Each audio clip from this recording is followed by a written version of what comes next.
Hey there friends, welcome back to my YouTube channel.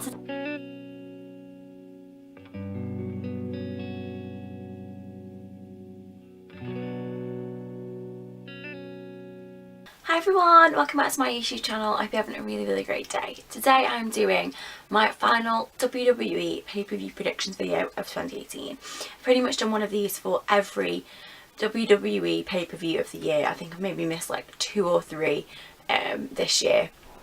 And this one is for TLC. TLC is always one of my favourite pay-per-views, as it's always just that bit different and it's always a bit chaotic and you never know what's going to happen.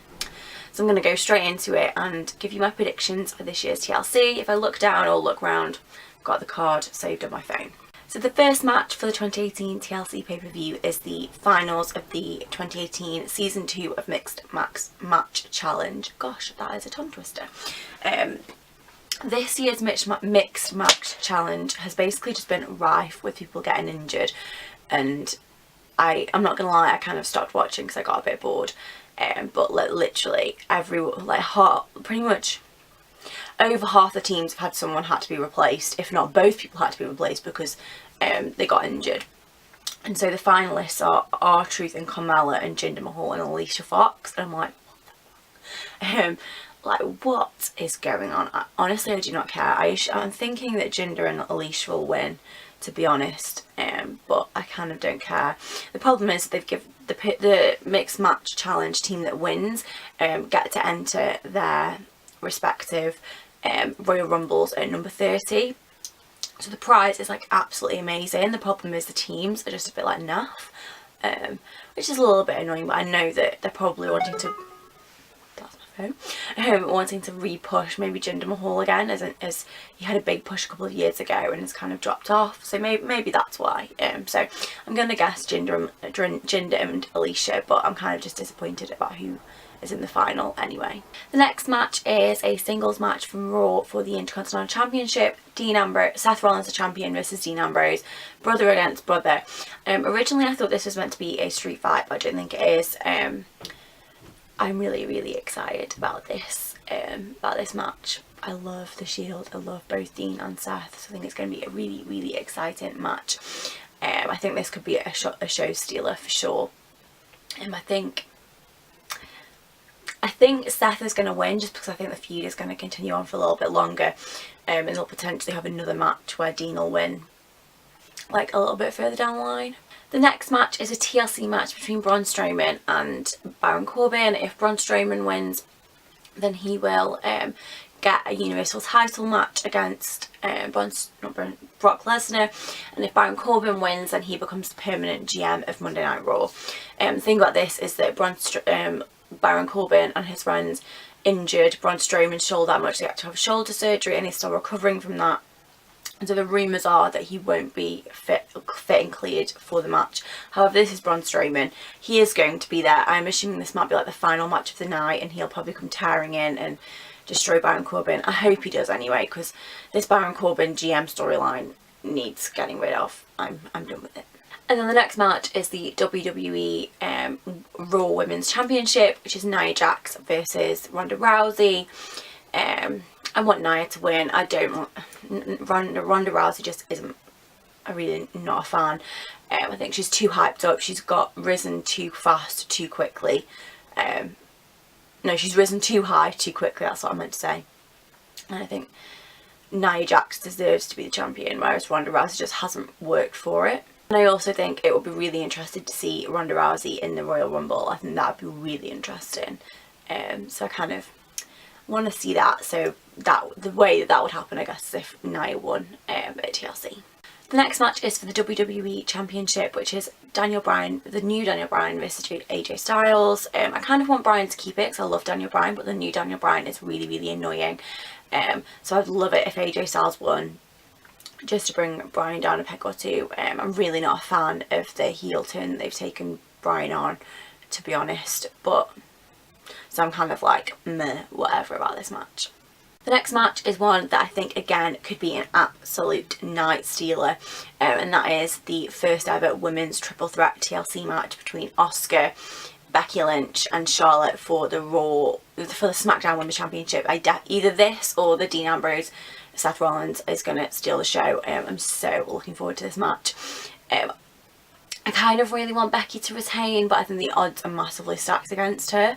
I absolutely love Becky Lynch, so I'd love it if she could keep it, but I just think the likelihood is pretty low. The next match is a singles match from Raw, and that is Finn Balor versus Drew McIntyre. I want Finn Balor to win.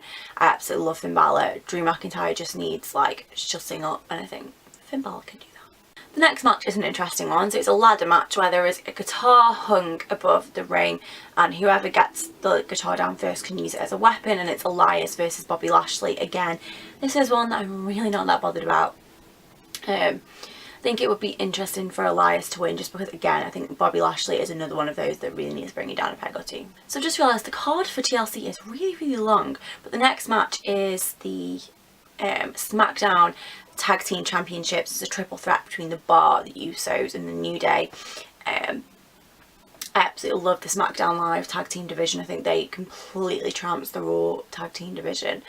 I kind of want the Usos to win again. I love the Usos as a tag team, and I think they haven't had like a good strong run for a while, so it'd be cool for them to win that. But I think this like triple threat feud thing is going to be going on for a little while longer yet, which I'm kind of excited about.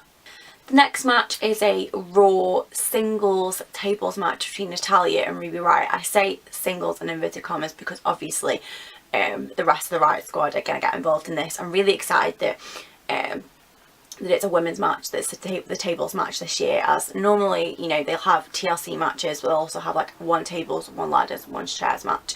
And it's kind of really cool that one of the women's singles non-title match is the tables match. I think this could be a really, really cool one. In my house. I think this could be a really, really cool one. I really want Natalya to win, but I absolutely love Ruby Riott too, so I'm kind of not bothered either way, but I just think because of the way it's been set up with all of the stuff to do with Natty's dad, I think Natalya needs to win. However, I think unless, say, Bailey and Sasha Banks, or unless two other people come in as backup for her, I think it's going to be a real struggle for her to win just because Ruby's got the Riott squad on side. Next match is for the Cruiserweight Championship over on 205 Live, and that is Buddy Murphy versus Cedric Alexander. I'm assuming that this might get moved to the pre-show because the card is really long, but I'm really not bothered. I don't know who's who from 205 Live, so whoever wants to win can win. And the final match is a chairs match from Monday Night Raw, and it's Rey Mysterio versus Randy Orton. I think Randy Orton's going to win. I really don't like they've brought Rey Mysterio back. It just kind of feels like a nostalgia kick. I think I kind of want them to continue building Randy Orton as like the ultimate heel for a bit longer, because I think it's creating some really interesting matches and some really interesting storylines, and I think carrying that on for a bit longer would be cool, and I'm really just not that bothered about Rey Mysterio. So those are my predictions for this year's TLC pay-per-view. I hope you enjoyed it. Please let me know in the comments what your predictions are, who you want to win, who you really love. Excuse me. Who you think is going to start rising to the top in the run-up to the Royal Rumble and WrestleMania. Let me know your thoughts in the comments. I'd love to have a chat about this. I do apologise for the lighting. As I've said in a few sit-down videos, I'm still trying to figure out the lighting in my new room. So I'm kind of, at times I'm really in light here, and at times it's really dark here. So I'm kind of not quite sure how this video is going to turn out. But please bear with me. I'm going to hopefully try and figure it out at some point. I hope you enjoyed this video. Remember to like and subscribe if you did, and I shall see you guys soon. Bye.